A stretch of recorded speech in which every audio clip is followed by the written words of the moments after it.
Hi, my name is Rivka Isaacs. I'm the Menahelet Chinuchit Pedagogit for the Netiva Yeled School in Yerushalayim. Our school was founded by Malka and Ephraim Greenblatt and features a Montessori-inspired, bilingual early childhood educational program. You can learn more about our school by going to the website or by contacting me directly.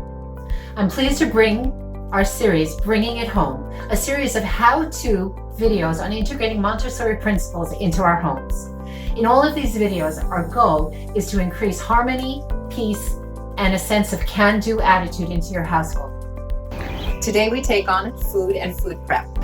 Food plays such an essential role in our families' lives, in their conduct, in their well-being.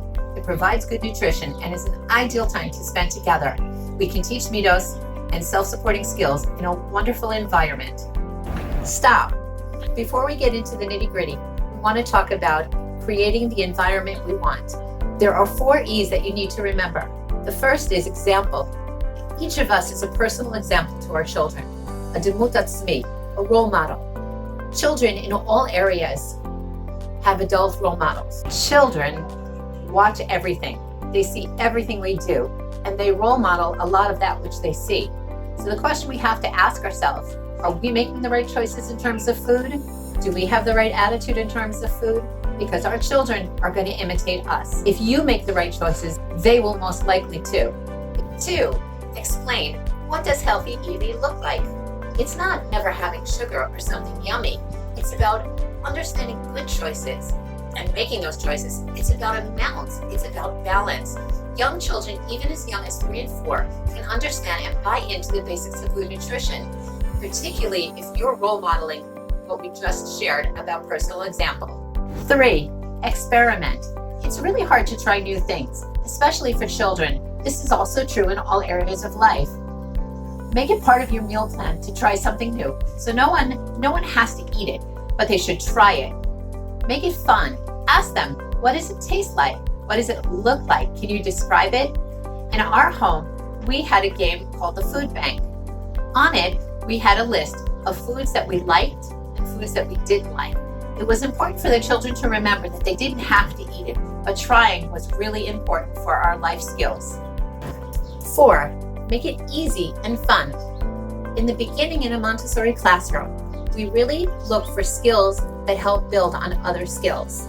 We start with chopping vegetables, peeling vegetables. It's fun for the children and they feel so accomplished with what they do. One last thing before we get into the planning. It's about power struggle. Stay away from it. Power struggles are never a good thing to have when we're interacting with our children. I'll give you an example of how our home, what we've done. During mealtime, if a child doesn't like the option offered to them, we offer them an alternative. They can have a healthy choice, a peanut butter and jelly sandwich. This is true in all areas. Stay away from power struggle. Okay, this is really exciting. What do we need to do next? In a Montessori classroom, one of the bases of building that classroom is what's called the prepared environment. Plan, plan, plan. Whether that's on a small scale, what are we planning to do today? What are we making today? Or on a bigger scale, what's our plan for food for the month? When you're starting to work with your child, make sure you have all the things you'll need ahead of time. This is important for many reasons. Little children have little hands. Sometimes the tools we give them are really difficult for them to accomplish because they don't have what they need. We want to focus and be present when we're working with our child. It's also important because it helps show the children how to be organized, how to break the process down into smaller pieces. When you work in the kitchen, I'm sure your children naturally want to be part of it. We want them to feel welcome and important. We want them to take part in it. Before you start, demonstrate. How do we do the job that you're assigning them to do? Even simple tasks should be demonstrated. Show respect of somebody's work. We don't interrupt them while they're working. We observe them. When they're done, that's the time to give them praise. That's the time to show them what they did was important. Take it in small parts. Start with simple tasks and then step up as they gain confidence and confidence. And you gain confidence and confidence in what they're doing. They need to see what you're doing and how you're doing it. Practice, practice, practice. How many times do we have to do something before we learn a new skill? It's okay to do it again and again. And children actually love that process. They feel accomplished when they learn something.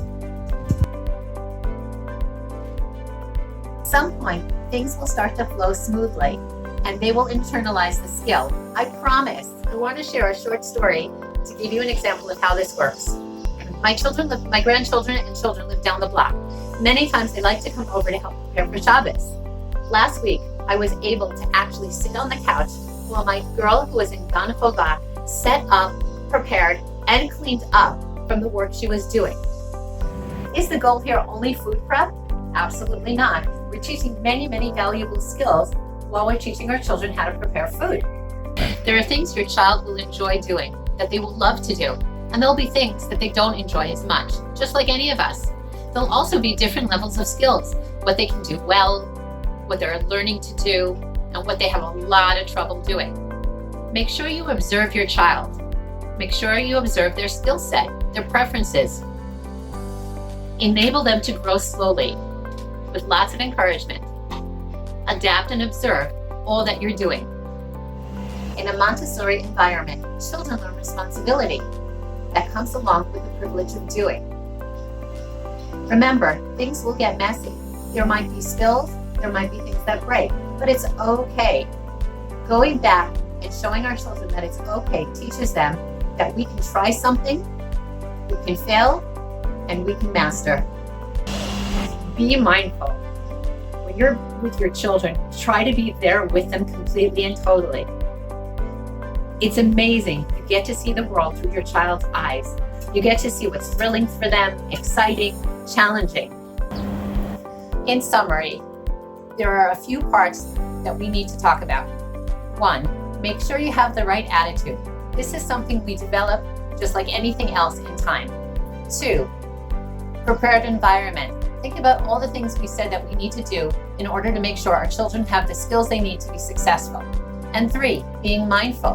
Be present with your children while you're doing this. Thanks for watching. I would love your feedback. Please email me with your thoughts and suggestions at this email. For more information, please contact us here. Footnote: this is completely and totally new to me. If I can learn to do this, you can learn to change at home with your children as well. Bye. See you next week.